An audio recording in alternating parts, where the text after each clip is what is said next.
Has the panel? Yes, we have filed a petition in the court of the speaker. I saw that the speaker also has admitted today and through media only that he is taking the matter with the AG. So what we have done is that we filed two petitions. One petition is against two MLAs who have been suspended, because on the 16th when we had a meeting, two MLAs did not come, so we suspended them with the approval of the competent authority. The person still came up to 16th and he told us that he is not going to join. Surprisingly, on 19th they have joined. But in the official communications which is there in the media also, they said that they've already offered since 14th and they joined on the 19th. So we got all the officials, so we are giving all the papers to the concerned court. Another petition we filed is after two were suspended, two MLAs remain, Baroni and Dr. Silesian. So when Baroni remained alone, Silesian joined with them. So we thought that we should separate a case of different, because the suspended MLA is one case and the non-suspended MLA Baroni is another. Dr. Celestin left and is another case. So the petition was prepared by AICC. Entire this case is taken by AICC. MPCC only coordinating, drafting and everything done by AICC. And in consultation with legal cell here, Bakanpan is heading a legal cell here. He personally went to Delhi, had discussions with the Salman Khurshid and Manu Singh, Dr. Manu Singh and all our leaders. So we decided it should be given. You can get, I think by this time they must have given it in the website, so I don't know what is the practice, but we did file. One is on the 9th, 2024, and the other one is on the 16th, 9th, 2024. So this is the status. And the main points which we stick is with the sections of the para 21A of the 10th schedule of the Constitution of India 1950, in the sense that they are willingly, do away with the membership, which is not allowed. So this is what we, I think, to give you. The rest, I think, what is written today in the papers, I think you got it. Well, what about the case in the court? Is the MPCC not? Normally, we file in the court of the speaker.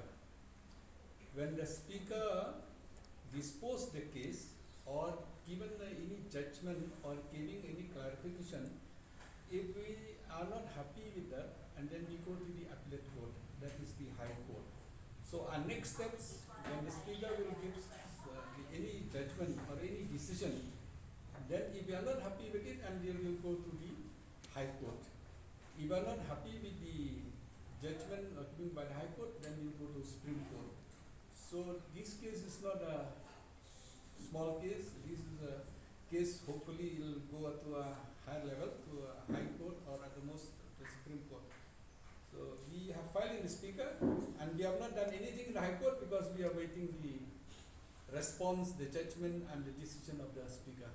But we have seen the speaker had denied receiving the suspension order issued by the Congress in regards to these two legislators. We have proof that, when we send letters, it doesn't mean that the speaker himself will receive it, but his office has received. We have proof of all this. Well, so the point is the ruling party, NPP, as well as the speaker, had given his judgment. When these three MLAs joined, he claimed that it was a 2/3 majority, so it was a merger of the legislature. So what are the weak points that you feel they can be disqualified? You are, you may be right, the speaker can claim and claim, but ultimately the judgment of the court will decide on that. Yeah. I have a comment to make on that one. if the speaker was so sure about his decision, why the speaker has referred it to the AG again?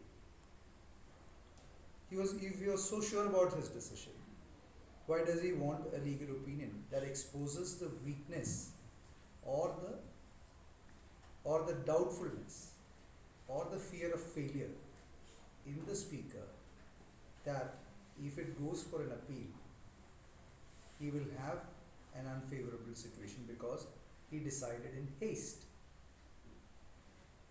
Had it been prudent for the speaker to have taken the advice of the AG when the merger request came in, before making the judgment, to have approved the merger? So who's at fault here? Let the law decide. We have suspended them, and we have suspended them on the grounds under which they are disqualified to do such kind of a thing, and legal opinions have been made. We have made the complaint to the speaker, and the speaker suddenly has got a very legal mind to refer it to the AG. He should have done that much before. He should have consulted the AG even before making that decision of allowing the merger. So you mean to say, because the speaker has referred to a letter dated 14 August 2024, stating that these three MLAs, they had submitted a letter wanting a merger with the ruling party. So you mean to say the letter was backdated or flouted, or I mean, You see, what all we have done is with you. You have the dates with you. Have you got the dates of the merger before on the date of 14 or after that? You decide.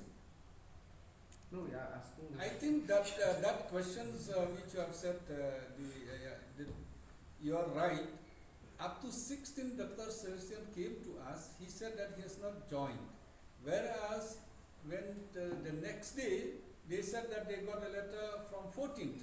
Why not they declared on 14th or 15th that we got a letter from them? Why not they declared at that time? Why do they have to declare that letter on 14th till the 19th? So there must be something fishy in the office where they have backdated or manufactured the papers. So the court will see on all this. That's what we have presented it factually. We have nothing to fabricate. Let the ones who fabricated, plead their case. We are very clear about what the organization and what the laws of the land are. Well, another question is that, are you making NPP leader 100 crore richer? Well, I always answer any question raised by media, but this has gone entangled into the legal. So I consulted with my legal. I think I should avoid talking on press on this, but this has gone to the case. The matter is subjudiced right now. But I promise you I'll give a proper briefing at the right time. But why is